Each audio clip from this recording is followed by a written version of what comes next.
Good evening, everybody. I'm Riaz Shah, thoracic medical oncologist from Kent, and I'd like to welcome you all to the ASCO 2025 update, courtesy of BTOG. It's now 2 weeks since the meeting, and we're all suitably recovered. On behalf of BTOG, I want to welcome you all very warmly. If there are any issues in relation to this meeting, please contact the BTOG executive team down below. Both Gina and Dawn will look and deal with any issues that you have. Please do look at the BTOG website and consider joining, which I do believe is free, and there's a wealth of resources available to you, including streams of this webinar that you can access offline, as well as many of the other educational pieces that BTOG have done over the years. You can submit text questions by typing in your questions into the control panel in front of you. You can do this at any time, and please, you will get an email at the end for some feedback, and you will need to do that to get your certificate of attendance. So with today's agenda, we're delighted to welcome Dr. Samantha Fox, who's a consultant clinical oncologist from the Velindre Cancer Centre in Wales. She will be giving us an update on radiotherapy trials and small cell lung cancer trials presented at ASCO. I'll be introducing the data in resectable and advanced non-actionable genomic mutation non-small cell lung cancer. And then my colleague, Dr. Tanya Ahmed from UCLH, who's a consultant medical oncologist, will be talking about the data in mutation-driven advanced non-small cell lung cancer. At the end of that, we hope to have a panel discussion and close by 7:15 sharp. Without further ado, I welcome Dr. Samantha Cox. Good evening, everyone, and thanks for asking me to speak. I'll be giving an update on radiotherapy and small cell lung cancer trials from ASCO. These are my disclosures. So the first question that will be discussed in the trial that I'll be summarising is, does the use of induction, concurrent and consolidation atezolizumab improve survival outcomes in patients with high-risk early-stage non-small cell lung cancer? So just as a recap, stereotactic radiotherapy is a standard of care for early-stage non-small cell lung cancer if the disease is felt to be unresectable, if the patient is felt to be medically inoperable, or if the patient declines surgery. And the study was the SWOG NRG trial, which randomized patients to receive atezolizumab alongside stereotactic radiotherapy versus radiotherapy alone using standardized fractionation regimes. So they had atezo on a 3-weekly basis as a priming or induction treatment, then concurrently, and then consolidation for a total of 6 months. So the inclusion criteria, these were biopsy-proven non-small cell lung cancer that were deemed as high risk based on tumour size greater than or equal to 2 centimetres, a high SUV, or unfavourable histology. The patient's baseline characteristics are summarised here. Performance status 2 patients were allowed in the trial. Obviously, within the UK, we restricted to using atezo for performance status 0 to 1 with BlueTech. The majority of patients were in their early 70s, and the average tumour size was just over 2 centimetres, and around 69% of tumours were in the periphery, the remainder being centrally located tumours. The primary endpoint was overall survival, and they also looked at secondary endpoints, including progression-free survival, failure patterns, toxicity, and quality of life. Exclusion criteria were pretty standard for these sort of trials: cardiovascular disease, severe infection within the 4 weeks prior to enrolment, autoimmune disease, or pulmonary fibrosis or pneumonitis. But unfortunately, this trial was stopped early for futility after around 417 patients were enrolled. After a median follow-up of 13.8 months, neither overall survival or progression-free survival were significantly improved in the immunotherapy arm. So we've got overall survival data here on the right, and a 2-year estimate of this was that in the immunotherapy radiotherapy arm, it was 81.2% versus 80.5% for radiotherapy alone. And then looking at progression-free survival on the left, 2-year estimate for the combination arm was 62.7% versus 70.4% for radiotherapy alone. They also looked at patterns of progression. There weren't any significant differences in regional or distance failure rates. However, patients who had immunotherapy had more local failure events, 13% versus 7%. And the authors state that this may reflect difficulties in assessing post-radiotherapy change versus progression. That's something that I do encounter in my practice. And it's just to note that there was no central real-time review of imaging. That is now being done retrospectively. So the data on that will be interesting to see. As one would expect, adding in immunotherapy does result in higher toxicity rates, particularly respiratory toxicity, and there was one death due to respiratory failure in the immunotherapy radiotherapy arm. Grade 3 or higher events were around 12% in the combination arm versus 2% in radiotherapy alone. So this is the first phase 3 trial investigating the addition of immunotherapy with atezo to stereotactic, but it was negative. It's associated with more grade 3 toxicity, but it's expected adverse events. But it was encouraging to see that with high quality radiotherapy, the survival outcomes are continuing to improve. Does the patient population fit with our kind of UK practice of SABR? I'm not sure. These were fitter patients than I usually treat with stereotactic radiotherapy. And these patients had histologically proven high-risk disease. PD-L1 and genomic variant status at the time of enrollment was not known. We know that atezo tends to be more effective if PD-L1 is more than 50%, and we wouldn't tend to use immunotherapy in patients with driver mutations. And I've already touched upon the difficulties in differentiating fibrosis versus progression radiologically. So I think going forward, we need to standardise the phase and duration of a systemic treatment alongside stereotactic radiotherapy. We've got a good definition of high-risk disease in resectable setting, but I think we need to validate this in stereotactic trials. We also need to identify subgroups who may benefit from additional immunotherapy, and I think this case highlights the need for on-trial central real-time review of imaging. So now moving on to whether there are any clinical or molecular features which may predict response to chemoradiotherapy and adjuvant durvalumab in patients with limited stage small cell lung cancer.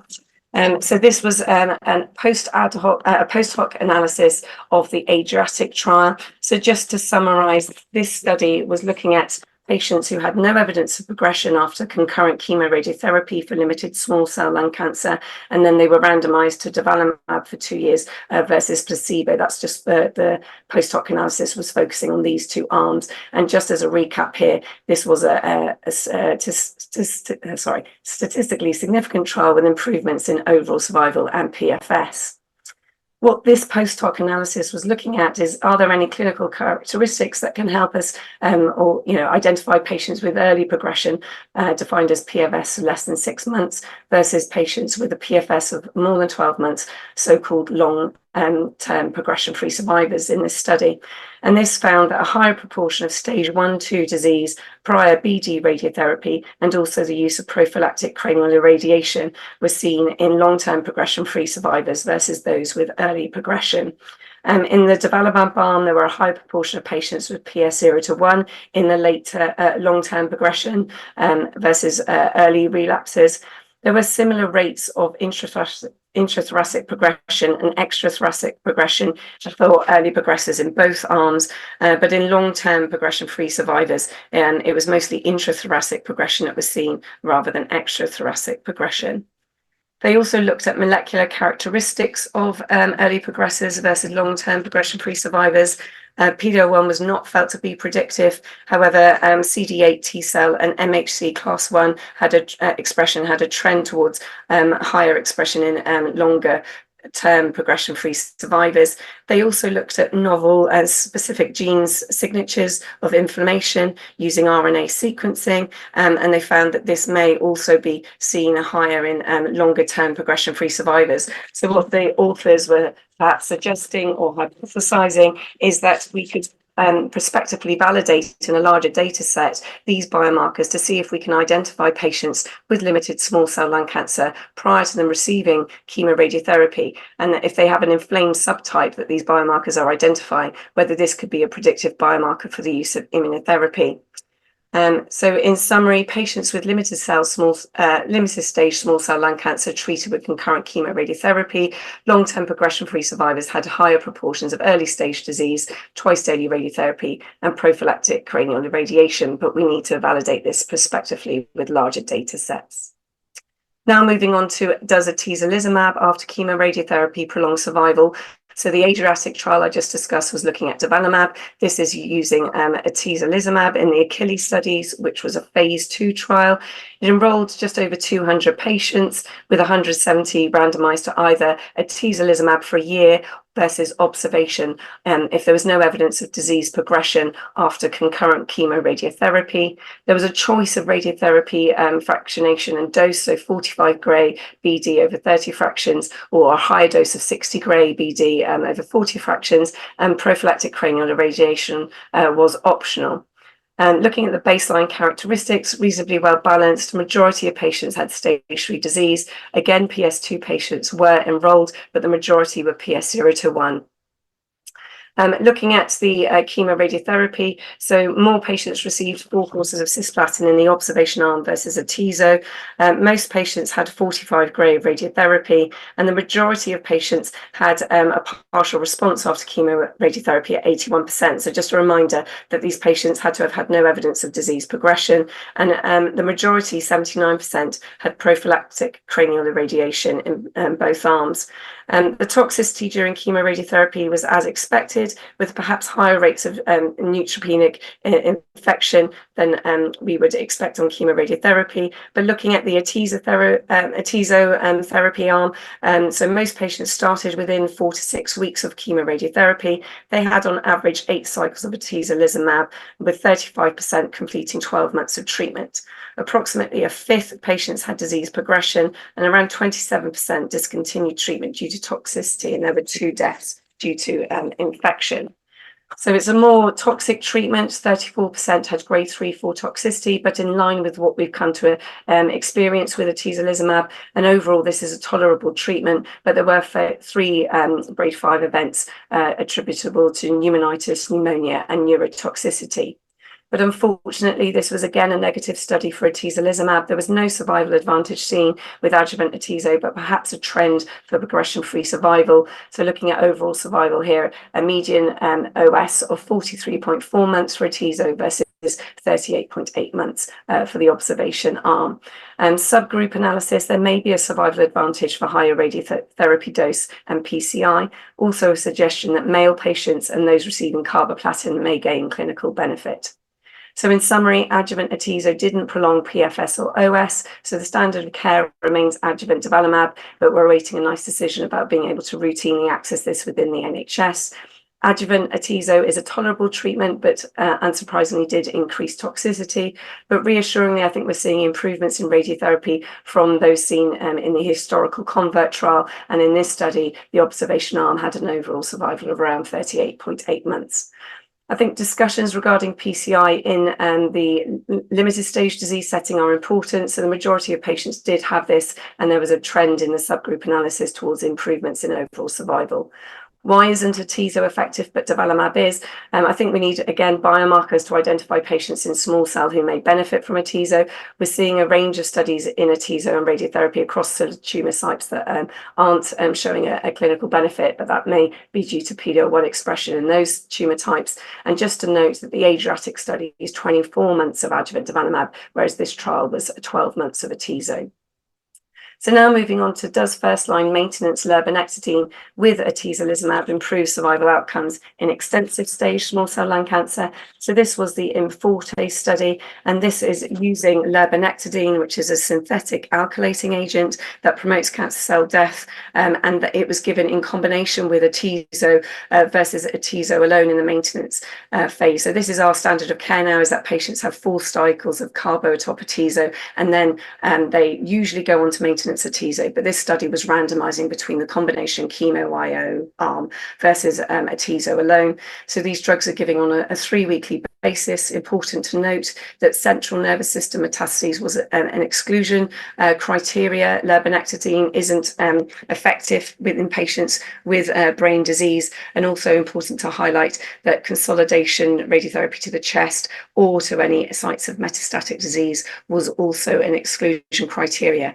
Patients were eligible if they had previous PCI, but that wasn't mandated. So looking at the baseline characteristics of these, generally well balanced between the two arms, although patients were younger in the chemo IO arm. In this disease kind of setting of extensive stage disease, only around 15% of patients had prior PCI. And that, I think, reflects what we're doing now in clinical practice.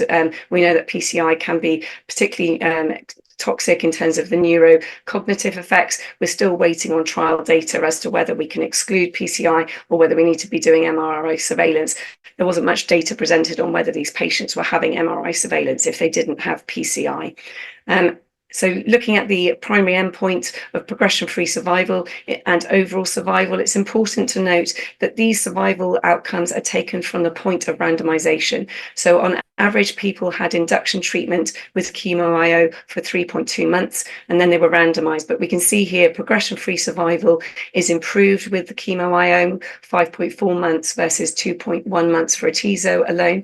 And overall survival was also significantly better, with an overall survival of 13.2 months for the lurbinectedin atezo arm versus 10.6 months for atezo alone. So this is a positive trial. They also looked at the safety data. We can see that adding in chemotherapy is a more toxic treatment, unsurprisingly, but it's looking like it's causing more nausea and myelosuppression. Primary prophylaxis with GCSF was mandated within the trial. There are higher rates of treatment-related grade 3 toxicity in the combination arm, 25.6 versus 5.8 months, almost double the rates of serious adverse events and grade 5 adverse events. So in summary, this is a positive study. Adding in chemotherapy to atezo in the maintenance phase statistically significantly improves PFS and OS. This is a new potential standard of care. It's not yet approved by MHRA, but NICE decision is awaited. Important to note, CNS disease is excluded. It's a more toxic treatment, but tolerable if properly managed, so patient selection is going to be important. Nearly 40% will need a dose interruption or modification. Around 6% stop either one of the drugs in the maintenance phase, but grade 5 toxicity is reassuringly low, but it's going to impact our SAC chair capacity. Within our centre, we've moved across to subcut atezo, but this trial was using IV drugs. And then finally, the second-line tarlatamab improved survival in patients with small cell lung cancer whose disease has progressed or recurred, having previously received platinum-based chemotherapy. So this was the Delphi 304 study, which looked at using tarlatamab, a bispecific T-cell engager immunotherapy that directs cytotoxic T-cells to small cell lung cancer cells expressing DLL3 on the cell surface. It was a phase 3 study looking at the baseline patient characteristics, reasonably well balanced, high rates of previous radiotherapy. Immunotherapy wasn't mandated, but randomization was stratified for all this. Patients had to have a PS 0 to 1. Brain mets were allowed, either treated or untreated, but patients had to be asymptomatic from their brain mets. The choice of chemotherapy was dependent on the recruiting centre within the world, so there are variations, but it was again a positive study. So there were significant improvements in overall survival for tarlatamab, 13.6 versus 8.3 for second-line chemotherapy. Progression-free survival was also improved with a progression-free survival of 4.2 for tarlatamab months versus 3.7. There was also higher response rates for tarlatamab, overall response rates 35% versus 20%. They also looked at patient symptoms of cough and dyspnea 18 weeks, and these were improved, but the patient-reported chest pain was not.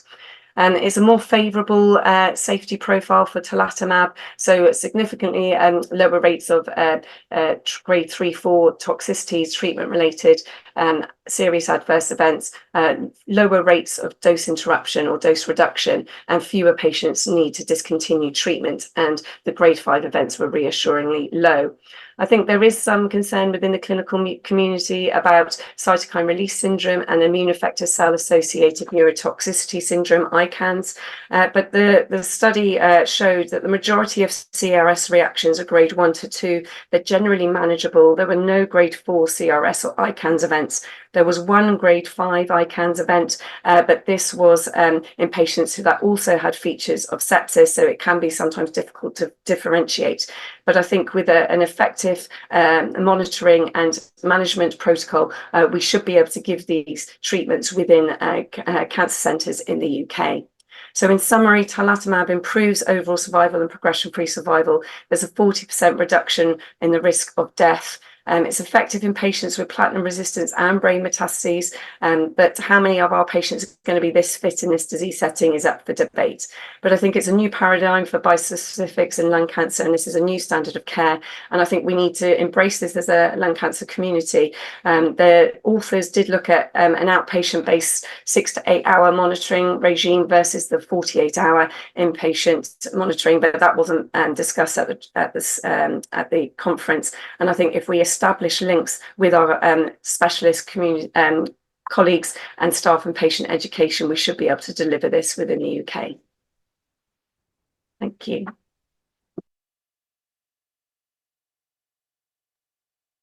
Thank you very much, Sam. It's very kind of you to do that. Hello, everyone. I'm sorry I'm joining the party late. I managed to have a puncture on my way home in incredibly bad timing. So I'm very grateful for everyone starting without me and for Riaz for doing the introduction. Riaz, thank you very much. Sam, that's a fantastic summary of what's gone on. You certainly got the big hitting abstracts. We're going to do a Q&A session later on. I've got a couple of questions already coming through. But I think we will move on to our next talk, and then we'll do all the questions at the end. So Riaz, not only am I going to ask you to have done the introductions, but also to do the second talk. Thank you very much. Thank you very much, Tom. Thank you for the opportunity to speak. These are my disclosures. This talk, I'm conscious that people from around the world sometimes log in and listen to this. This is very much designed to be relevant to UK practice. Practice standards do vary across the world, and the devolved nations in the UK commission and act on healthcare issues independently. I want to spend a few minutes just giving a personal opinion, if you don't mind. Why ASCO? ASCO happens in Chicago every year. Thousands of oncologists and healthcare professionals convene for a few days. It is the most extraordinary event. All sorts of new data across multiple tumor types. We're only talking about the thoracic trek at this meeting today. New data across every tumor site specific location you can mention gets discussed. It's an amazing opportunity to network with your UK peers, the ones that are there. It's an amazing opportunity to network with global peers, not just North American, Australia, New Zealand. Loads of EU doctors from low and middle income countries attend. Pharma send whole teams, their global teams, their marketing teams, their drug development teams that are interested in education. They're looking for sites to set up trials, ideas for investigator-led studies. Venture capitalists attend, increasingly AI companies, IT companies, genomics companies. It is the most extraordinary event. And how has it helped me over 20 years of my career? Well, it's helped me inordinately. Many of the clinical trials I've been involved in over the years have been invitations off the back of conversations, sometimes very off the cuff with random people at the meeting. The posters are extraordinary, 100, 200 lung posters, hundreds of lung oncologists from around the world looking at the latest data. The oral presentations, this is from 2022, just to give you an idea of just how, thousands of doctors in a room the size of an aircraft hangar listening to the latest data being presented. It's extraordinary. The exhibit hall, where all the pharma companies ply their trade, is an extraordinary place to be. You could fit 2 or 3 jumbo jets in that space and interact with everyone from any particular company that's got a drug you're interested in. So my take on ASCO, is it worth the pain? It's astonishing, it's awe-inspiring, it's morale boosting, but it's exhausting. It's time away from your family. It's accepting that my clinics will be overburdened the week before and the week after I go. jet lag, and also the tedious habit of having to get used to the fact that everyone on work thinks you're being on a jolly. It will develop you professionally in ways you cannot imagine. So I would say if you get the chance to go, go. And how do you go? This is very interesting. Well, we all have study leave budgets, don't we?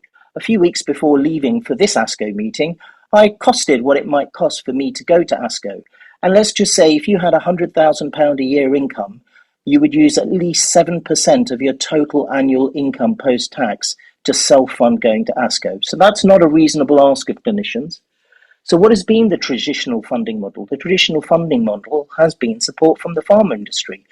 ABPI regulated, transparent funding that includes transport, registration, and acceptable accommodation for the course of the meeting. But we're in changing times, and the question is why? Why are pharma not taking UK oncologists to meetings, important meetings like ASCO anymore?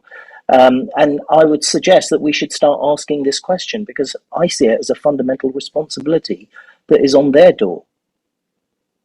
Now, getting back to the meeting, I'm going to talk about early lung cancer. So we've got very early stage lung cancer.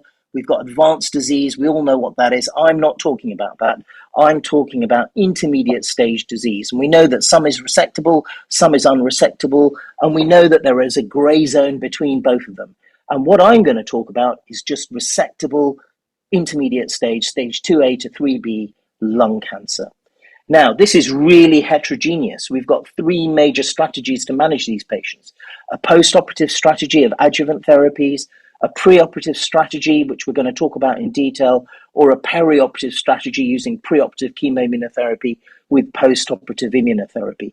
Now, a lot of people think the post-operative strategy is going away, it's going out of fashion, we're moving to pre-op.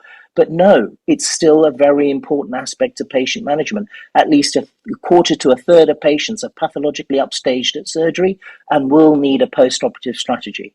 Post-operative strategies are really complex and heterogeneous, involving chemotherapy in certain patients, chemotherapy with immunotherapy in certain patients, and chemotherapy with or without targeted therapies and selected actionable genomic mutations. All very complex pathways where allocation is dependent on stage, PD-L1, and genotyping. Thinking about pre- and perioperative strategies, there are 4 key studies we need to know about. We need to know about Checkmate 816, which uses 3 cycles of chemo nivolumab before surgery and nothing else, and 3 other trials called Keynote 671, Aegean, and Checkmate 77T, using a preoperative chemo immunotherapy 4-cycle strategy, followed by surgery, followed by a variable course of post-operative IO alone. 671 has 9 months, the other 2 trials have a year of post-operative treatment. And these are the trial schemas for these 4 studies. Now, let's look at what we know already. So if you tabulate some outcome data this is all known already. Each of the trials had hundreds of patients. These are big registrational phase 3 studies. They had different requirements for chemotherapy depending on histology, etc. Cisplatin use varied between the studies, but they all report very similar efficacy outcomes. The pathological complete response rate is somewhere between 17 and 25%. The major pathological response rate is about 10% higher. The hazard ratio for event-free survival is very similar across all studies, and the 2-year event-free survival landmark is also very similar across all 4 studies, and the 3-year event-free landmark is also similar in the 2 studies that have reported it. So there's very little difference between the efficacy outcomes reported for these 4 studies. And what we had at this meeting, well, before I go into that, the one thing we did have is this, that Keynote 671 was the first trial that reported an absolute overall survival benefit with a not reached median survival in the investigational arm and a hazard ratio of 0.72. And what happened at this ASCO is we got the long-awaited overall survival from Checkmate 816, presented by Patrick Ford from Dublin. Fantastic study of 3 cycles, so only 3 infusions of nivolumab before surgery. There was a nivo-ipi arm in this study, which we can forget about because it's not relevant to the presentation, but 3 cycles of chemo nivolumab followed by surgery, and everything else was then left to investigator discretion. And this is it. This is the money shot slide final overall survival at 5 years. And what you see is the median overall survival is not reached. The median in the chemo arm without immunotherapy is 73 months. The hazard ratio is 0.72. And there's a 10% absolute survival benefit of 5 years for the use of immunotherapy. And look at this. This is the forest plots for survival. And look at the first bit, stage. There doesn't seem to be much difference by stage. There doesn't seem to be much difference by histology, but there does seem to be a difference by PD-L1 status. That there's a strong suggestion that higher PD-L1 levels are where the benefit of this regimen is found. And if you look at the similar data forest plot, I beg your pardon, for 671, you'll see very similar story, that actually the hazard ratios don't seem to differ by stage, but there is this signal that low PD-L1 doesn't benefit and high PD-L1 or PD-L1 positivity definitely does. So if you add that onto that little table there, you see an OS hazard ratio for both 816 and 671 of 0.72. No difference between them. Quite extraordinary findings. This is the event-free survival that was also presented for Checkmate 816. So the median event-free survival is 59.6 months. It's almost 5 full years. And if we look at patients that have a PathCR, look on the left. This is overall survival. Patients who had a PathCR and didn't have a PathCR, and you see the two green curves very different. PathCR is very good. If you look at the numbers at the bottom, you will see that very few patients in the PathCR group have died in the 5 years of follow-up since they entered the study. On the right-hand side, we've got event-free survival. And again, PathCR is associated with a much better event-free survival, but you will see when you look at the numbers in the down below that there are events happening in these patients. So the message is death is uncommon in PathCR patients, but events are not uncommon. One of the areas of key interest is measuring the presence of tumor pathogenic genomic changes in circulating tumor DNA. And they looked at the clearance of ctDNA in patients treated in this study. And you can see that patients who had ctDNA clearance with Nivo chemo had much better outcomes than patients that didn't have ctDNA clearance.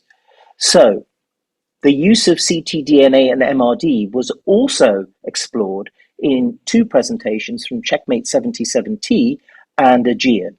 Aegean used something called MRD, or minimal residual disease. So this is a blood test, and it's looking at pathogenic signatures in the blood, and patients are classed as either MRD positive, i.e. there's evidence of residual disease, or MRD negative. And what you see very clearly here is MRD negativity is associated with better disease-free survival outcomes.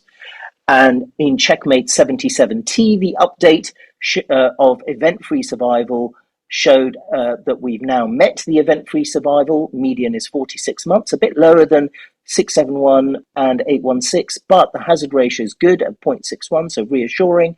This trial still hasn't shown an overall survival benefit, but the data is still a bit immature, and lung cancer specific survival is positive. This is really interesting. This is looking at ctDNA clearance in patients treated in 70/70. So what I want you to do is look at the blue bit below, and what you'll see is that 66% of patients had ctDNA clearance, 34% didn't. The 34% of patients that did not have ctDNA clearance never had a PathCR. The 66% of patients that did have ctDNA clearance basically split 50-50 into PathCR or non-PathCR. And similar data was also shown in 816 from the concurrently published New England Journal paper, showing exactly the same finding. So what does this ctDNA MRD dataset mean? Well, clearance is good and lack of clearance is bad. But what we don't know is, are these prognostic or predictive markers? Can we escalate or de-escalate therapy based on a patient's status in terms of ctDNA or MRD? The answer is we don't really know yet. And I just want to plug this ETOP study that will be opening at various sites in the UK shortly, that is looking at this strategy, but randomizing patients after induction chemo IO and surgery into whether they should have postoperative IO or not. Fascinating study that will really be practice informing. Now, what do these trials mean for my practice? Well, I think Checkmate 816 is not under treatment. 816 Aegean and 671, which are all reimbursed in England, are all appropriate standards of care. I'm personally going to support the ADOPT study.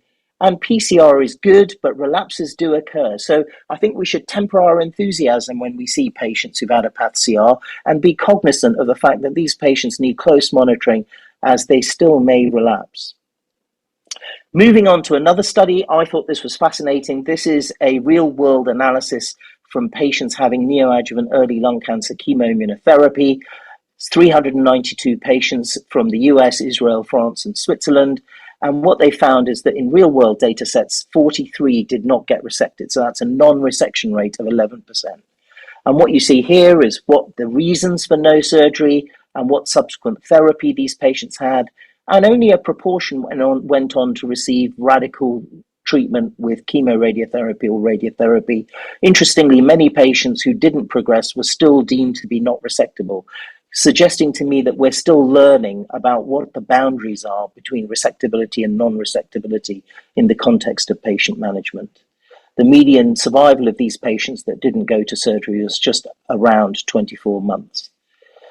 There were two studies of neoadjuvant actionable drugs. So the ALNEO study is a small exploratory phase 2 study, 2 cycles of alectinib in ALK-positive resectable lung cancer before surgery, followed by 2 years of alectinib. A lot of T3, T4 patients, a lot of N2 disease, 67% response rate. Very interesting data, a major pathological response rate that is high at 42% and a reasonable PathCR rate of 12%. And at 20 months of follow-up, 91% of the patients were alive. So interesting hypothesis generating. And what was nice is to see a significant number of N2 positive patients were downstaged into N0 status by surgery. Another study, this is a much larger study of 358 patients, looked at neoadjuvant osimertinib or the combination of osimertinib plus chemotherapy in mutation-positive EGFR patients, common mutations only. And what we saw in this study is that the major pathological response rate was only about 25-26% for both chemo and for chemo-OSI and OSI monotherapy. So odd, I thought, that the addition of chemo didn't really increase the major pathological response rate. The PathCR rates were, I think, disappointingly low at 4 to 9%. And but a reasonable amount of nodal downstaging in N2 patients. About half the patients had N2, who with baseline N2 disease had downstaging as a result of either osimertinib or chemo-osimertinib in the neoadjuvant context. And here you see the event-free survival curve. So what does these mean? I think the MPR and PathCR rates feel low to me, particularly in NeoAdora, less so Alino. Alino's hypothesis generating. When might you use this? Well, you know, we do spend a lot of time working people up for surgery. There are delays to surgery. It can take 6 to 8 weeks before patients actually get to the operating theatre. Maybe that's an opportunity to introduce a TKI that they're going to get anyway in the adjuvant context. Maybe patients with N2 disease should be considered. But there's a danger here of expanding use into borderline resectable patients who might be better off receiving a different treatment strategy. So are either of these standard of care? I don't think so. Non-AGA, non-actionable genomic SAC, there's just one study I really want to focus in on. This is really important. This is a Chinese study looking at the timing of chemotherapy. There have been over 20 retrospective data sets saying that giving immunotherapy earlier in the day is associated with better outcomes. Each of these has been batted away by saying, well, really fit patients come in the morning and go home early, and really frail elderly patients, perhaps poor PS patients, come in the afternoon because that's how long it takes them to get into hospital. And that's been the explanation. Well, what did they do? They said, right, let's test this in a randomized study. So this is a prospective randomized trial of advanced lung cancer patients with 210 patients randomized to early chemo IO, with the first 4 cycles completed before 3 p.m. or the late group where the first 4 cycles started after 3 p.m. Powered for PFS and OS. Baseline demographics were well balanced, good split, about a quarter of patients are high PD-L1. In China, sintilimab is used a lot, but basically it's another IO checkpoint inhibitor, just like pembrolizumab. and massive benefit for PFS. Look at that, hazard ratio 0.42, forest plot showing almost every group benefits, extraordinary result for OS, even more jaw-dropping, hazard ratio 0.45, all subgroups benefit. So really landmark data here, no additional safety signals, and some preclinical data supporting the fact that immune effector cell function does vary by the delivery of immunotherapy during the day. So early immunotherapy is associated with a greater CD8 to CD4 T cell ratio, suggesting better cytotoxic activity. So do we need to repeat this study outside of China? Maybe. Does this need to, is this enough to change practice? Well, let's have a chat about it. I'm not sure I know the answer. The last study I was going to talk about was this. This is just a look at studies where 2 years of immunotherapy were given versus more than 2 years. So much of the UK registration is fixated at 24 months maximum. But in some studies, continuation immunotherapy was allowed. So this is 5,000 patients in 20 studies, and it basically shows that survival was completely the same between patients who were given more than 2 years of immunotherapy or those that had a 24-month fixed duration. But extended immunotherapy was associated with more immune-related adverse events. So survival outcomes after 2 years are similar. And there's no justification for going beyond a 2-year course. And that's all I was going to say. Thank you very much. Yes, thank you. That was a tour de force. I absolutely agree with you about the importance of going to big meetings, and the importance of seeing data presented, and the importance of us ensuring UK representation in all international meetings. And I think the challenges of obtaining funding are forever there, and something I think as a group we need to work on. So we're going to follow up that tour de force with Tanya Ahmed, who, as you all know from the introduction, a medical oncologist at UCL Hospitals, who's going to talk to us about AGA, actionable genomic alterations, and all things AGA related. Tanya, over to you. Very much, Tom, and thanks for inviting me to feedback on this excellent Congress, as Riaz has explained. So I'm going to change tack a little bit. To be honest, at ASCO this year, there wasn't that much practice-changing data in the realms of actionable genomic-driven non-small cell lung cancer. So I've got a few snippets, mainly focusing on those that were presented orally of the most interest. So just a brief overview of what we're going to talk about is we're going to focus on EGFR positive non-small cell lung cancer in the context of MET amplification, but also without. We're going to talk about exon 20 insertions, as well as KRAS G12C, and finally finish with something on HER2 as well.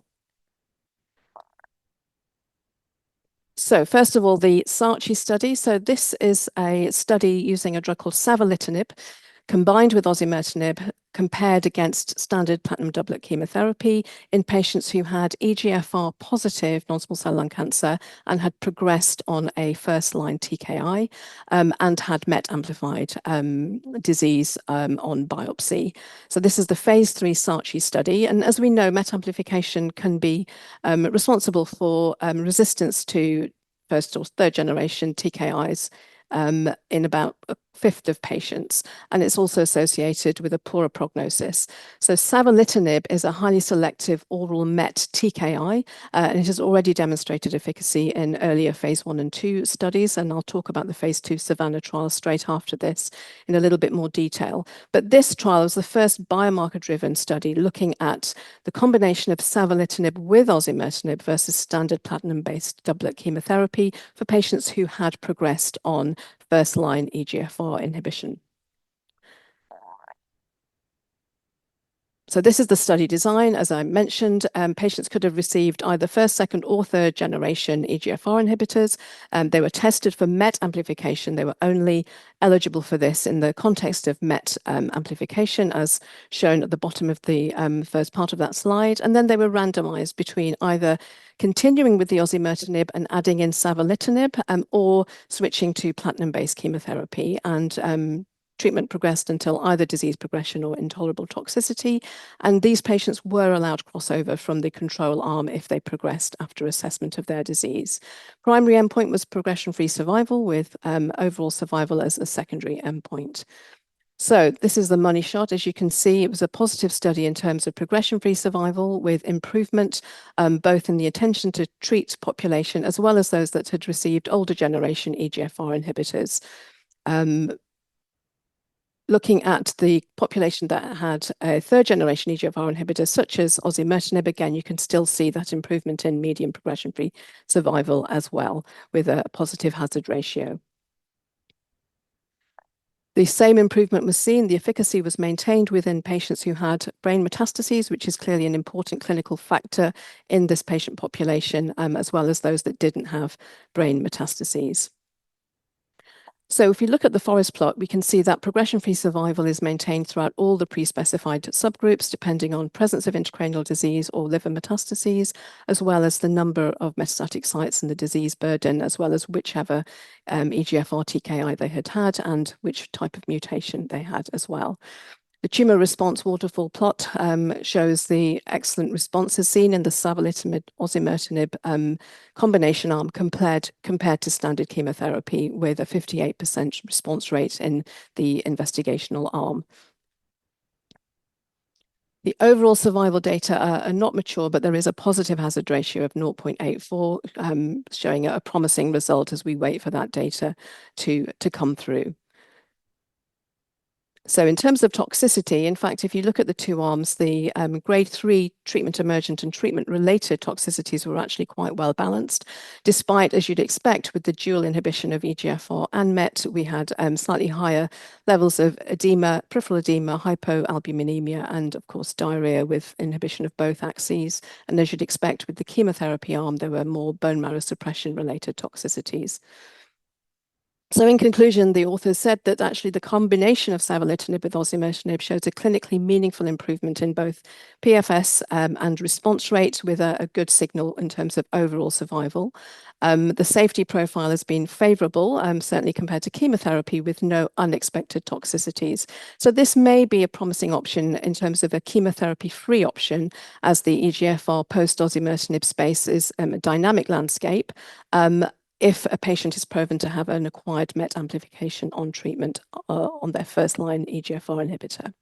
So very briefly, the Savannah study, which I briefly mentioned, again, looking at this drug in a phase 2, this was the randomized portion where patients who had progressed on osimertinib, they were randomized between continuing savolitinib with osimertinib or just receiving savolitinib alone, just to examine whether the continued blockade of EGFR is clinically relevant or not. In the interest of time, I'm just going to go straight to the progression-free survival curve. As you can see, the dual combination has improved progression-free survival at 8.3 compared to those that just stayed, that were just treated with savolitinib without osimertinib, and that was a very positive hazard ratio of 0.27. This efficacy was maintained in patients who had brain metastases, although the numbers were quite small. Again, important for this particular patient subgroup with a high rate of intracranial disease progression, despite the efficacy of osimertinib. So the results from the Savannah study showed that actually savolitinib and osimertinib did have a greater response rate and PFS than savolitinib alone, and the dual combination treatment was manageable in terms of toxicity. So that those data are now going to be taken forward in the phase 3 Saffron study to examine that combination in more detail. So another setting for EGFR positive disease. So this is a setting where we're looking at patients who have had disease progression, and we're looking at a TROP2 ADC. So this is to introduce this drug for those of you that haven't come across it, sacituzumab tirumotecan, or SAC-TMT as we're going to call it. So this is an anti-TROP2 ADC linked to a topoisomerase 1 inhibitor, and it's been looked at in the OptiTROP study of patients who had progression on a first generation or second generation EGFR inhibitor and had also had platinum-based chemotherapy. So we're really looking at a third line setting or beyond. And this has been randomized against docetaxel as standard of care for this cohort. Primary endpoint was overall response rate, and secondary endpoints were PFS and overall survival. So the primary endpoint, as we can see, you get a threefold improvement in the response rate with the sac-TMT compared to docetaxel, and a 3 times improvement in the disease control rate as well. So that's quite encouraging. In terms of progression-free survival, again, you can appreciate that this is a positive study with an improvement to 6.9 months compared to 2.8 months with a hazard ratio of 0.3. So looking at the forest plot, this progression-free survival benefit was observed across all the different subgroups, including, again, difference in burden of disease with liver or intracranial disease, and also what their prior EGFR therapy had been, as well as the EGFR mutation. So this is the overall survival data. Although it's a secondary endpoint, you can see that it is positive, although the median overall survival hasn't been reached, with a statistically significant difference with a hazard ratio of 0.49. So again, it's showing some promise, especially compared to docetaxel, which we know isn't always that favorable for patients in terms of toxicity or response rates. And in that study, patients were allowed to cross over. So when they adjusted for that crossover, there's an even more encouraging hazard ratio of 0.36 when you adjust for those patients that went on to receive sac-TMT. So in terms of safety, well, again, the results were comparable, although there was a reasonably high incidence of treatment-related adverse effects. None of them, or a low number of them, led to treatment reduction, dose interruption, or treatment discontinuation. And as you'd expect, the profile of toxicity as shown there was fairly comparable given the mode of action of sac-TMT. So in conclusion, the authors felt that it demonstrated a statistically significant and clinically meaningful improvement in response rate, survival, and a manageable toxicity profile. And in fact, this drug has been approved in China, and we await further phase 3 studies of this new agent, looking at it even in combination with osimertinib to see whether this could become a more prominent tool in our armory for EGFR positive disease. So then I'm just briefly going to touch on HER3-Lung02. So this study looked at another ADC, HER3-DXd. So this is a monoclonal antibody against HER3 linked to another topoisomerase inhibitor. And this was looking at treatment in patients, again, who had had previous EGFR TKI, and they were randomized to HER3-DXd or, again, standard platinum-based chemotherapy. And then the primary endpoint was progression-free survival with overall survival as a secondary endpoint. And the patients were stratified again according to the EGFR inhibitor that they had had and the part of the world where the patients were treated. So here we have the progression-free survival, which was the primary endpoint. As you can see, it's positive looking at the Kaplan-Meier survival curve on the left with a hazard ratio of 0.77. However, the latest mature overall survival data has shown that it does not give any significant survival benefit compared to platinum-based chemotherapy, and therefore this drug is no longer going to be put forward for any further development, as they mentioned at ASCO. So moving tack a little bit, so this is a study looking at EGFR exon 20 insertion mutations and a drug called zipolitamide. Now we know with EGFR exon 20 insertions, they're a difficult subgroup of patients to treat without any really powerful therapies that we've had to hand up till now. This is the unmet need because we need well-tolerated, orally targeted therapies that have durable clinical benefit. So zipolitamide is a novel EGFR TKI that has shown promising activity in the phase 1 setting. And here, this is a phase 2 study called Resilient trial, looking to see whether it has a place after platinum-based chemotherapy, including patients who may have already received amivantamab, which is approved for this subgroup of patients in certain sectors. So this is a study design. Patients who had progressed on a earlier EGFR TKI who had an exon 20 insertion were given zipolitamide and then analyzed according to whether they had platinum-based chemotherapy with or without any EGFR exon 20 directed therapy, whether it was amivantamab or another other TKI, for example. Response rate was the primary endpoint, and overall survival and progression-free survival were secondary endpoints among the others that are listed there. So in terms of efficacy, we can see that depending on whether patients had received platinum-based chemotherapy alone or whether they had also had some EGFR exon 20 directed therapy, the response rates varied. It was 35% in the intention to treat population, but it dropped off depending on whether the patient had received either prior amivantamab or other exon 20 targeted therapy. The duration of response, as you can see in that bottom line, was fairly comparable between all the different cohorts. So in terms of efficacy, the response rate was also seen in patients who had brain metastases, which is again an important clinical signal as well, with similar duration of response in both populations. So this is a waterfall plot showing the best change from baseline in target lesions. And as you can see, as might be expected, the magnitude of benefit is seen slightly more in the platinum-based cohort that hadn't received any exon 20 insertion targeted therapy or amivantamab before, compared to those patients that had received those. This is the progression-free survival curve. As you can see, that it looks like there may be a signal to show patients who have had just platinum-based chemotherapy before may fare better with this treatment compared to those that had already had either amivantamab or another EGFR exon 20 TKI. But the fact that there is still a response rate suggests that there may be some different mechanisms of resistance to those agents. Therefore, could there be a signal that we can start sequencing these drugs as they come through? This is the immature overall survival curve. Again, we need to wait further maturation of the data to make any comment.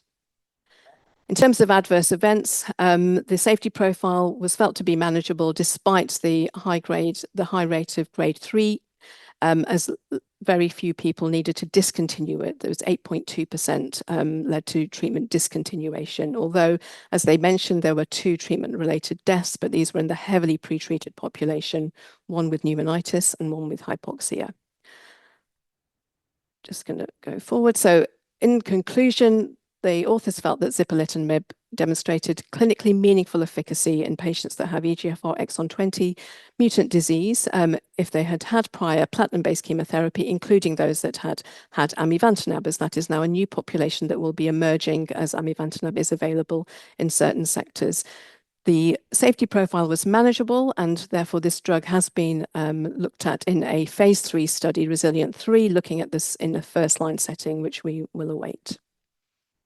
So moving to KRAS G12C. So this is a study, the Crystal 7. This is the phase 2 portion of the Crystal 7 study that some of you may already be involved with, looking at another KRAS inhibitor against G12C, adagrasib with pembrolizumab. So this is the schema of the study. Patients who had advanced unresectable metastatic KRAS G12C positive disease as a treatment-naive population. As a first-line treatment, they were offered pembrolizumab with adagrasib, and PD-L1 was monitored throughout. So the primary endpoint was response rate, and as you can see that the overall response rate is quite encouraging, 66% with a 81% disease control rate. The greater the PD-L1 expression, the better the response, as you can see from the figures given below.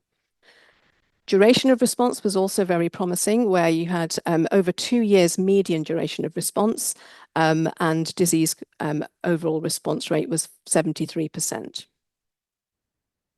So here are the curves for progression-free survival and overall survival. As you can see, the data is not quite mature, but it is showing an important signal in terms of efficacy.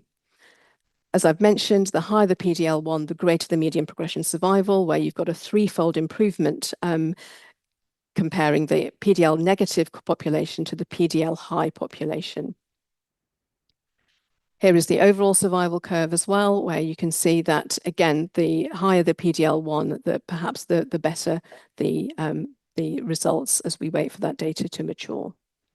In terms of safety, there's always a concern in terms of liver toxicity and pneumonitis, and this table shows the most frequent treatment-related event was nausea or other GI toxicity, as well as hepatic toxicity. But most of the grade 3 treatment-related adverse events were generally asymptomatic, with transaminase increases and lipase increases.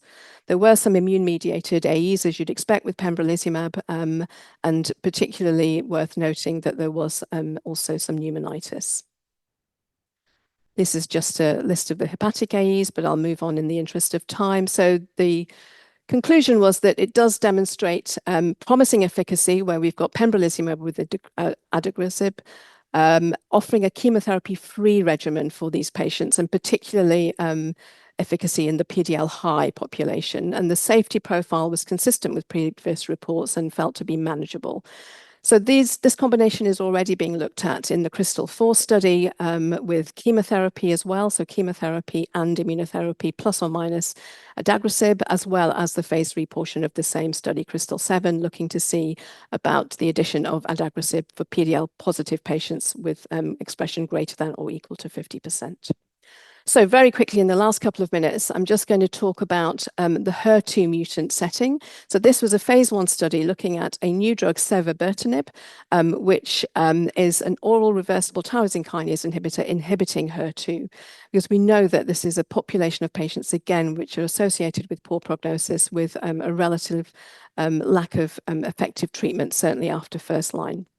So cevabertinib has been shown to have a manageable safety profile, and it has activity against HER2 activating mutations in the kinase domain, so much so that it has already been granted a breakthrough therapy designation with priority review based on recent data. So very briefly, this is the study design. It was a dose escalation and expansion cohort, and in the Congress, they just focused on cohorts D and F. So patients that were naive to HER2 targeted therapy and patients that were naive to any systemic therapy were analyzed in this particular part of the study. Primary endpoints, as you'd expect, were safety, tolerability, and PK, but also looking at response rates and PFS as secondary endpoints. So very quickly, in the pre-treated HER2 mutant group, or cohort D, we saw a response rate of 60.5% and a disease control rate of 81%. If we look at the responses, again, across all the pre-specified subgroup, they look like consistent good response rates were seen throughout, regardless of previous systemic therapies received. This is showing the treatment duration and response by central independent review with median follow-up of 7.3 and median duration was 6.2 months. Looking at the other cohort, cohort F, so this was purely first-line treatment, no systemic treatment given before. The response rate was 59% with a disease control rate of 84%. Again, durable responses, as you can see, with median follow-up of 5.6 and median duration of treatment 5.6 months. In terms of tolerability and safety, they were fairly matched in terms of the type of AEs and the frequency. The only sort of worrying signal was that 24% of patients did have grade 3 treatment-related diarrhea, but there were no grade 4 cases, and interestingly, no reported cases of interstitial lung disease or pneumonitis, unlike some other HER2 therapies that we have seen. So in conclusion, all they could say really was there are meaningful and durable responses for this cohort of patients with advanced HER2 mutant non-small cell lung cancer. And in patients who had the kinase domain mutations, the response rate was 65%. So we need to wait for further analysis to come through, but it looks like it is a promising drug in this traditionally difficult cohort of patients to treat. So in summary, in the very last few seconds, the key takeaways from those studies that I've just mentioned, this was actually taken from the ASCO presentations, just to give you an overview. So the first study, if you remember, the SACHI study, the combination of osimertinib and savolitinib looks like it is superior to standard platinum-based chemotherapy in terms of progression-free survival and response rate for those patients who have MET amplification, having progressed on a previous TKI. Although the overall survival data is still immature, this perhaps could be a new standard of care in the future as that landscape changes so much. The HERTHENA lung study, unfortunately, although positive in terms of the primary endpoint, there was no overall survival benefit, and therefore this has now been withdrawn from further development. And then an interesting drug, SAC-TMT, in the OptiTROP trial for patients who have progressed after an EGFR TKI and received platinum-based chemotherapy, which in many cases is still standard second-line treatment, that it looks like there is a improved efficacy and tolerability compared to what would be our natural fallback with docetaxel. And then very lastly, zipolitamab looks like it's a potential new treatment option for EGFR exon 20 insertion patients once they have been treated with platinum-based chemotherapy, and even in that subset that may have already had anti-EGFR exon 20 directed therapies such as amivantamab. Savolitinib looks like it's a new treatment option for HER2 mutation population, again, previously treated with platinum-based chemotherapy. So these are all early data, and we need to wait for them to mature. And then finally, with the Crystal-7 study, it looks like adagrasib and pembrolizumab could be promising with good efficacy and manageable toxicity. So what does this mean for my particular practice? I think really the most interesting take home for me was, as we know, the EGFR positive landscape is changing so dynamically with so many plenary sessions over the last few years that we've seen at various congresses. If we look at the EGFR landscape, perhaps pre-ASCO, even though some of those agents, particularly the Mariposa-2, isn't quite ready for UK NHS practice yet, could these new studies, so particularly the SARCHI study and the Orthotrop study, be further options that we can offer our patients in the event of disease progression, that sometimes might offer an intravenous or chemotherapy-free option for patients that perhaps are not the best for other treatments that are coming through, such as the Mariposa regimen. I think this really does highlight the importance of informed decision-making and shared decision-making with our patients, and looking at individual patient choice, because their goals, their treatment objectives may differ. And therefore, as this landscape becomes more complicated, I think we need to have more data to give our patients the broadest range of treatments possible. Thanks very much. Thank you, Tanya. In fact, thank all of you, Sam, Tanya, and Riaz, for your presentations. So I've got various questions come through on the app. I'm going to start off the first one, and do feel free to send them through, guys, if you still haven't done so. First one is aimed at you, Riaz. You'll be glad to hear. In Checkmate 816, does the fact that the 95% confidence interval crosses the midline for PD-L1 negative tumours give you any concern for the fact these patients don't benefit? Very good question. I mean, we often lump them together. You made a very good point that in all of these studies, PD-L1 positivity is the more positive, the greater the benefit. Would you give it PD-L1 negative? Well, I have done, and I've done on the basis that it's something like, I think, 17 or 18% pathological response rate. So I'm very cognizant of the fact that this is a very debatable thing. And actually, in other presentations last year, I think it was last year, ESMO, they actually showed us the EFS curves for PD-L1 negative, PD-L1 positive, and stage. And when you look at the curves for PD-L1 negative, they don't look good, to be quite honest, but there is a reasonable pathological complete response rate. You know, the truth is, if we want to answer this, it is actually a stratification factor of the trial. PD-L1 positive, less than 1%, greater than 1%. If we want to really answer this properly, we're going to need to do a prospective randomized trial in PD-L1 negative patients. I think the concerns are, well, how much do you trust your PD-L1 negative? Yeah. You know, it's based on a very small biopsy, usually from an EBUS or a CT biopsy, on whatever tissues left after normal path processing. There is a risk that potential benefit patients that may benefit would miss out on that if you use that as a hard selection criteria. But I don't think there's a black and white answer. My current practice is to be agnostic of PD-L1 in what I think is an appropriately fit patient with who meets the criteria. But, you know, it might be an issue, you know. Yep. Remember, at MDT, we do discuss patients that are sort of borderline resectable, and things like that might influence your strategy. Yeah, and I think it's very important in these cases in the MDT, we don't shoehorn people into being operable when in fact they probably aren't. And we should always remember that it's not a panacea. If you get a PCR, you'll do well, but if you choose the wrong patient, you probably won't. Sam, question about Adriatic study. Remind people that's a limited stage small cell lung cancer durvalumab study. You showed us some data on subsets of certain patients. Did that tell us anything new? I mean, it said to us, if you have a better performance status, you do better. And if you have twice daily radiotherapy, it's probably a bit better. But we kind of knew that already, didn't we? So did it tell us anything new? I'm not sure it particularly kind of was anything groundbreaking. I think it's I think there are still discussions about the prophylactic cranial irradiation. Yep. And I think that's something still to be discussed with patients whilst we're awaiting further trial data as to whether we can leave it out. So I think in that situation, I think is probably most useful for PCI. I think we just desperately need some sort of biomarker in the small cell setting to help us kind of better predict which patients are going to do well or need more intensive treatment, really. And things like the M40 study, lurbinectine and Tizo, is that the new standard of care? If you had that available in your hospital, would you be grabbing that? Do you think that toxicity you discussed is worth the additional benefit in terms of survival extension?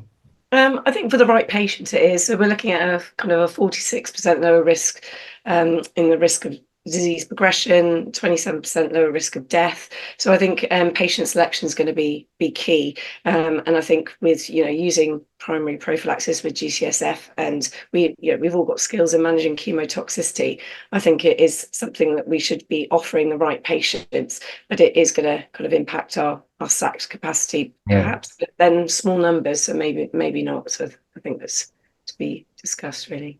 And there's a question here about were any differences noted or studied between the known molecular subtypes of small cell, the inflamed and the non-inflamed, in the Adriatic or Achilles studies? I don't think it was actually. No, I don't think. I think at the moment that's presented any data on that. Yeah, no, I agree. Tanya, so you showed us data on sacituzumab TMT, SAC-TMT. Is that the savior of TROP2? Because we've had disappointing results with datopotamab deruxtecan. We've had disappointing results with sacituzumab deruxtecan. Is this going to ride in and save TROP2, or is this a flash in the pan? What do you reckon? That's a good question, Tom. I think of course, that's why you're the chair. Some of us who ran Tropion, I think, although there was some early promise with the Dato-DXd data, particularly in the EGFR positive population, the kind of more mature results haven't quite fulfilled that early promise. So I think this was certainly, for me, as it was a randomized control study in the oral presentations for lung, it did show that promise. And I think particularly it's such a heart sink, isn't it, when all we have to offer our patients is docetaxel, and we know that it's not a popular choice, and patients don't always fare well, and it is an extremely modest response rate, if at all. So it does show early promise. I think the safety data we need to look at and we need to see, but so far that's, to me, is one of the more exciting developments, and I think we'll have to watch this space. But the fact that it's already been granted, albeit not in a kind of European or American population, looks like it is something that's interesting to look at further. And how much do you think is due to the payload? Because we've had in the other study, Athena 2, you told us about patritumab deruxtecan, which, HER2 is a great target. We know it's a brilliant target. And yet here's a drug which has underperformed with deruxtecan bolted on the back. And now you've got a TROP2 drug with a different payload, which may be, very early data, doing it better than we thought. So is it all about the payload, do you think? Maybe deruxtecan is just not a very good way of killing cancer cells, or at least lung cancer cells? It may well be. I think with ADCs coming through, there are intricacies to the biology, aren't there, in terms of the pharmacokinetics and the dynamics, and there's so many different nuances to getting that efficacy, whether it's due to the antibody drug ratio, whether it's due to the internal processing after binding, and how much of that effect is also affecting the tumor microenvironment and bystander effect and surrounding tumor tissue. So I think we're still on that steep learning curve to understand, but perhaps that is behind the increased efficacy and the promising signal that we're seeing. So I think we do need more data, and we also need to be starting to look at resistant mechanisms across the board with these ADCs, because I think, again, the biology is quite complex.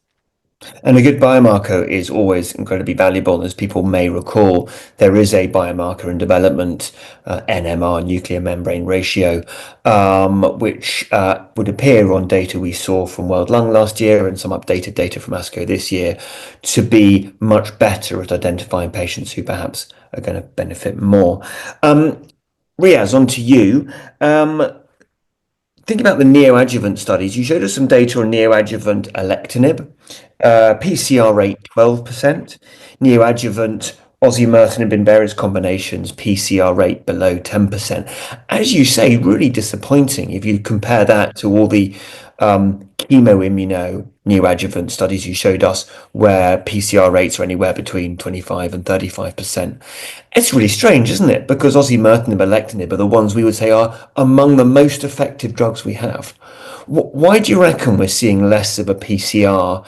And does it matter? Are we in danger of trying to interpret TKI-based neoadjuvant studies with the same tools that we assess immunotherapy-based neoadjuvant studies? Yeah, I mean, I think that's a really interesting question. I try and rationalize this by thinking about immunotherapy as a potentially curative treatment. We've demonstrated it's potentially curative in advanced disease. There's no reason to think why that wouldn't translate into potentially curative treatment in early disease. I think with these TKIs, are they really curative? I don't think in advanced disease they're curative. And although there may be very, very long-term remissions, as we've seen with lorlatinib and ALK-positive lung cancer, but I think if those patients came off lorlatinib, they'd probably relapse. And so I think in early lung cancer, the use of these TKIs, I'm kind of, when I think about it, not surprised that the path-CR rate isn't that high, because why would you get a path-CR? You know, a path-CR, you actually got a pathologist looking under a high-powered microscope at an operative field and calling any living cancer cells as being plus or negative. So I know that osimertinib is positive for survival in the adjuvant context in ADAURA, but you know, is that a statistical aberration of the fact that the patients are given it for 3 years? You know, you can certainly see that there are more relapses post 3 years as patients come off treatment.